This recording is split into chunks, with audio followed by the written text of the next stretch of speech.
This video will contain spoilers for Spider-Man Far From Home. So, if you haven't seen the movie yet, do yourself a favor and go watch it. It's awesome. But anyways, on with the video. As I just said, Far From Home was so good, and it had some amazing twists. And no, the best twist was not that Mysterio was actually evil, but was in fact what came after the credits. The movie ends and we are treated to two credit scenes. The first one is amazing, but for this video I will be focusing on the second one. In this scene, we see Nick Fury and Maria Hill transform back into Skrulls, revealing that they haven't been themselves the entire movie. We then cut to see Fury on a beach, and I thought at first he was in Tahiti because, you know, it's a magical place. But it turns out he was actually on a ship full of Skrulls. There are just so many questions left by this scene. The first one being, what the heck? Also, how long has Nick Fury been a Skrull? Is Goose on that ship? I hope Goose is on that ship. But most importantly, and the topic of today's video, what is Fury even doing there in the first place?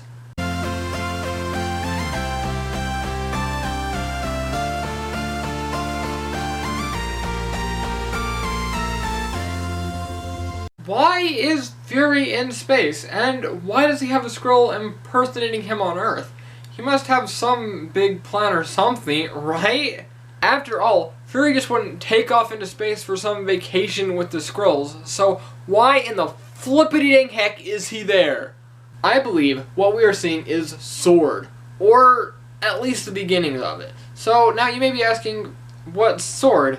Well, S.W.O.R.D stands for Sentient World Order and Response Department, and that probably really doesn't help much in explaining what it is. So let's start from the beginning.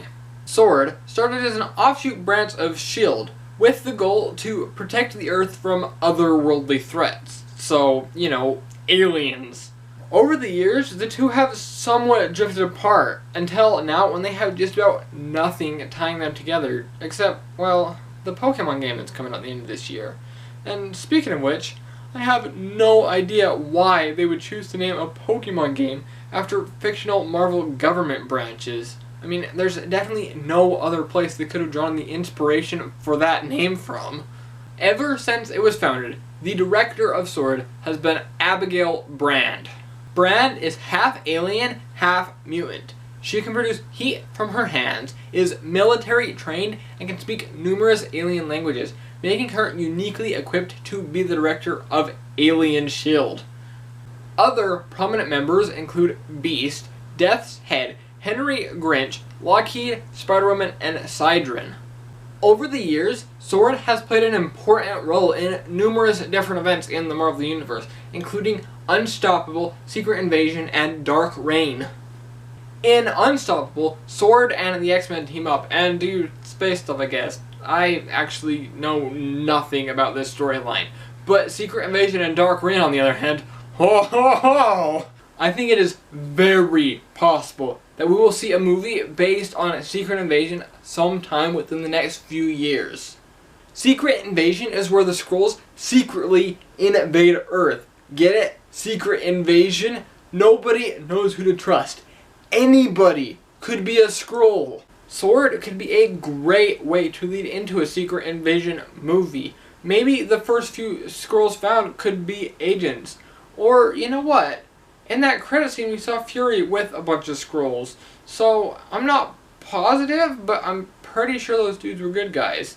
And that would add an interesting layer to a Secret Invasion storyline where you had Skrulls on both sides. Or maybe the Skrulls could somehow be turned or brainwashed, making it so that S.W.O.R.D is directly responsible for Secret Invasion, but I'm getting somewhat off track here. In the comics, the Secret Invasion is stopped, or at least one of the final blows is done by Norman Osborn, and this directly leads into Dark Reign.